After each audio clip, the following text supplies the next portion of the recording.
साध संगत जी बड़े प्यार से कहिए धन रिंकार जी। बोलिए सतगुरु माता सुदीक्षा सविंदर हरदेव जी महाराज की जय। निरंकारी राज माता गुरु बचन अवतार की जय। सत्संग जी चैनल को सब्सक्राइब करके बेल आइकन को दबा लीजिएगा सत्संग जी, ताकि हर वीडियो विचार आप जी के चरणों तक पहुंच सके। आशा करते हैं आप सभी संत महापुरुष पूरे परिवार के साथ सेवा सत्संग सुमरन करते हुए खुशहाल होंगे और आशीर्वाद की कामना करता है दास भी। आप जी के चरणों के पास रहकर जो खुशी प्राप्त होती है उसे यूं ही परमात्मा सतगुरु हमेशा बख्शें सबको। सत्संग जी कहते हैं कि मन मंदिर यूं ही नहीं बनता, प्रभु बिठाना होता है। राम नाम का दीपक इसमें नित्य जलाना होता है। सत्संग जी इस पांच तत्व की शरीर है, परमात्मा की दी हुई बख्शिश तोहफा। सत्संग जिसके अंदर आत्मा परमात्मा की अंश विराजमान है। और सत्संग जी इसको संचालन करने के लिए मन एक चंचल बंदर की तरह बताया गया है, जो कहीं भी कुछ समय ही टिक पाता है, अस्थायी रूप से कहीं टिकता नहीं। खासकर जब कोई भक्ति की बात की जाती है तो ये मन अनेक जगहों पे जाकर ये काम नहीं हुआ, उनसे वो बात करना था, यहाँ जाना था, वहाँ जाना था, तमाम ऐसे जगहों पे छलांग लगाता है। सत्संग जी इसलिए इसको अस्थायी करने के लिए परमात्मा ने सतगुरु के रूप में अवतार लेकर कहते हैं कि संतो मन को अर्पण कर दो, मन की भटकन जाएगी, स्वतः ही सुमिरन होएगा और बात सकल बन जाएगी। बिना सतगुरु के इसको बांधने वाला इस संसार में कोई नहीं। सत्संग जी एक मन हमें कुछ भी करा सकता है। कहते हैं कि मन के कारण इंसान भक्ति भी कर सकता है, मन के कारण नफरत भी कर सकता है, मन के कारण प्यार भी कर सकता है, मन के कारण हर काम ही कर सकता है, क्योंकि सारे कार्य के भी आगे का कारण ये मन ही होता है। मन को सतगुरु के चरणों में जब अर्पण कर देते हैं तो सतगुरु अपने हिसाब से इसे चलाते हैं। अन्यथा सत्संग जी कहते हैं कि ये विष लिपटाए बैठे मन को अमृत रास नहीं आता है। कहते हैं कि निंदा और नफरत की बातें भांति तेरे कान को और अनसुना कर देते हैं ईश्वर के गुणगान को। आज अगर कहीं भी देखा जाए सत्संग जी, अगर कथाएं हो रही, भगवान की कोई धार्मिक बातें हो रही हो, तो कुछ एक खास लोग ही वहाँ बैठ पाते हैं या रुक पाते हैं, जिन्हें उस परमात्मा से प्यार होता है, जिन्हें एक परमात्मा में रुचि होती है। वो ऐसा दर खोजते हैं संत महापुरुष की हमें कोई परमात्मा के विषय में कोई बात बताए, कुछ भी बताए, परमात्मा के विषय में चर्चा करे। ऐसा संग खोजते हैं, ऐसा साथ खोजते हैं, जिसे जिसकी प्यास होती है उसी का साथ खोजते हैं सत्संग जी। और अगर सम्मिलित में देखें तो 100 आदमी के अंदर 2-4 ही लोग होंगे जो परमात्मा की बात को स्वीकार करेंगे, अन्यथा लोगों को परमात्मा के विषय में चर्चा करने में झिझक सी लगती है। जैसे लगता हो उनके सिर पर कोई ऐसा भार रख दिया हो। सत्संग जी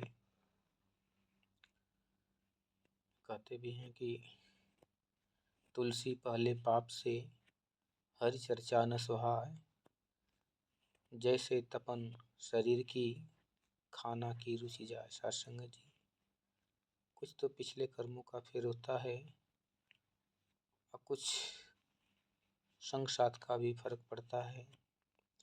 इसलिए कहते हैं कि पक्के के संग मिल कर बैठो, कच्चा नाल ना मिला करो। सबसे महत्वपूर्ण बात सत्संग जी ये होती है कि हम जब ब्रह्म ज्ञान को पहली बार जब धारण करते हैं, ज्ञान लेते हैं, उस समय हमें बहुत ही उस पौधे की तरह बचना होता है जो पौधा अभी हाल में ही लगाया जाता है। उस समय उसकी पत्तियाँ कोपलें इतनी मुलायम होती हैं कि एक हवा का झटका भी उसे सुखा सकता है, कोई जानवर भी उसे उखाड़ सकता है, क्योंकि इसकी जड़ जो है अभी ज़मीन से पूरी तरह मजबूत नहीं हुई होती। इसलिए उससे घेराबंदी किया जाता है, पानी समय पे दिया जाता है और देख रेख किया जाता है कि ताकि इसे कोई नुकसान न पहुंचा दे। और जैसे ही उसकी जड़ें ज़मीन के अंदर पकड़ कर लेती हैं, जकड़ लेती हैं मिट्टी को, तो धीरे धीरे सपोर्ट को हटा दिया जाता है और वो पानी भी अंदर से खींचने लगता है। फिर हमें पानी देने की आवश्यकता भी नहीं पड़ती। ठीक इसी प्रकार सत्संग जी ब्रह्म ज्ञान लेने के बाद इंसान की हालत ऐसी हो जाती है, उसे महात्माओं का सपोर्ट का ज़रूरत होता है। कोई भी महात्मा अगर ब्रह्म ज्ञान को ले रहे हैं तो उन्हें सांसारिक महापुरुषों के बीच में ज़्यादा समय नहीं व्यतीत करना चाहिए। खासकर जितना समय आप ज़रूरत है उतना ही समय व्यतीत करें, अन्यथा जहाँ मालूम चलता है कि लोग निरंकारी ज्ञान ले लिए हैं तो सत्संग जी आपको तमाम भ्रांतियों में फंसाना चालू कर देंगे और आपका मन डगमगा उठेगा और आप इस पथ से विचलित हो जाएंगे। बहुत इम्पॉर्टेंट बात है, ये सभी के जीवन में एक बार होता है। इसमें जो टूटने वाले होते हैं टूट जाते हैं, और जो पक्के के साथ करते हैं, जिनको इस परमात्मा की भूख होती है, प्यास होती है, तड़प होती है, वो किसी की बातों में नहीं आते। सत्संग जी जब इसे ज्ञान पक्का हो जाता है, परिपक्व हो जाता है, संगत करते हैं, सेवा करते हैं, सुमरन करते हैं, महात्माओं के विचार सुनते हैं, तो हमारे अंदर मन की मजबूती बढ़ जाती है। फिर हमें कोई तोड़ नहीं सकता। उस वृक्ष की तरह जो वृक्ष अंदर से अपनी जड़ को मजबूत कर लिया है, अब हवाओं से भी लड़ सकता है, तूफान से भी टकरा सकता है। तो सत्संग जी संत महात्माओं को किसी से गलत व्यवहार नहीं करना है, प्रेम की भाषा ही समझ में आए तो ठीक है, नहीं तो हम अपने मार्ग पर ही सही हैं। कहते हैं कि सत्संग जी गिने चुने लोग ही ब्रह्म ज्ञान को पाते हैं। आजकल संसार भीड़ देखता है। सदगुरु कहते हैं कि भीड़ में रहो लेकिन भीड़ जैसे नहीं रहो। एक दूसरे की देख के कोई काम नहीं करना भीड़ की चाल होती है। सत्संग जी एक दूसरे को देख के चलती हैं, इसलिए आगे वाली भीड़ जब कुएं में गिरती है तो पीछे वाली सारी भीड़ें उस कुएं में गिर जाती हैं। इसलिए ब्रह्म ज्ञान की दात जब सतगुरु देता है तो कि दिमाग, आँख और चेतन पहले ही सावधान कर देता है कि अपनी चेतना को जगा लो, अपने मन बुद्धि को, विवेक को खोल लो, और आँख से देखना है, आँख बंद करके कान में फूकने वाला ज्ञान नहीं है सत्संग जी। ये दिव्य दृष्टि है जिसे इस आँखों में दी जाती है, इस मन को दी जाती है। जब मन के अंदर दिव्य दृष्टि दी जाती है तो ये परमपिता परमात्मा जो कड़कड़वासी है, अविनाशी है, अखंड है, अडोल है, अथाह है, अगोचर है, जो हर जगह व्याप्त है, इसकी चर्चा रामायण में सुनते आए हैं कि हर व्यापक सर्वत्र समाना, प्रेम से प्रकट हुई मैं जाना। सत्संग जी सतगुरु इस निराकार ब्रह्म का दर्शन करा देता है और ब्रह्म ज्ञान देने से पहले 5 प्रण देकर इस भौतिक जगत का भी ज्ञान साथ साथ में दे देता है। इस ब्रह्मांड का 3 लोक नवखंड में गुरु से बड़ा न कोई, करता करे न कर सके, गुरुचर करे सो होय सत्संग जी। ऐसे भी कहा गया है कि गुरु गोविंद दो खड़े काके लागों पाँव, बलिहारी गुरु आपने गोविंद दीव लखाए।